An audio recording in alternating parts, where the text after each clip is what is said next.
Bismillahirrahmanirrahim. Assalamualaikum warahmatullahi wabarakatuh. Perkenalkan, nama saya Cita Rahayu Mustari dari kelompok 9. Di pertemuan 9 ini, saya akan menjelaskan tentang sejarah kedatangan percetakan di Indonesia atau Hindia Belanda.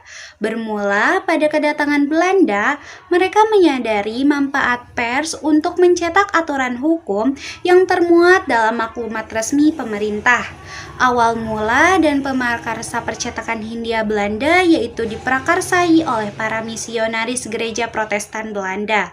Percetakan di Hindia Belanda bermula dengan membelinya sebuah mesin cetak dari Belanda yaitu pada tahun 1624. Namun, hal itu gagal karena tidak ada tenaga terampil yang menjalankannya. Kemudian, setelah itu, kolonial Belanda juga mendirikan percetakan kembali pada 1667 yang memuat tentang perjanjian Bonggaya, yaitu perjanjian damai yang ditandatangani oleh Laksamana dari Belanda dan Sultan Hasanuddin dari Makassar, yaitu pada 15 Maret 1668, yang mana dokumen tersebut dicetak oleh Hendrik Brand pada Agustus 1668.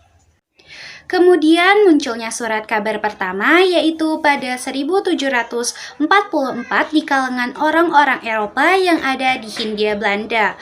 Tetapi pada 1746 surat kabar ditutup karena dikhawatirkan akan mengganggu monopoli. Surat kabar pertama yang muncul di Indonesia adalah Pendu News pada 1776 sampai 1809.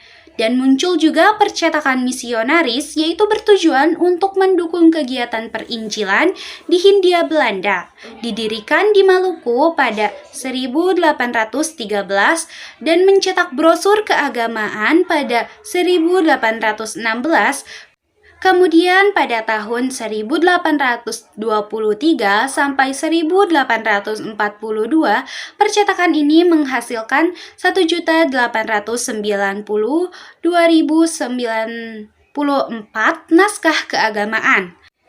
Dan pada tahun 1858 munculnya koran berbahasa Belanda dan Undang-Undang Pers.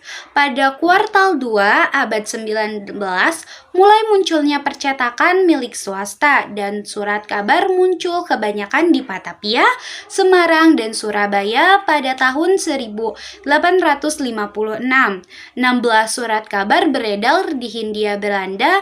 Dan kemudian pada tahun 1856, kolonial Belanda menerbitkan Undang-Undang Pers. Kemudian pada tahun 1855 sampai 1860, yaitu tahun di mana kemunculan pers berbahasa anak negeri, yaitu surat kabar berbahasa daerah Bromartani dengan bahasa Jawa pada 25 Januari 1855. Dan muncul surat kabar lain berbahasa anak negeri seperti surat kabar Melayu, surat kabar Bromartani pada 1856 tercatat hanya ada 290 pelanggan.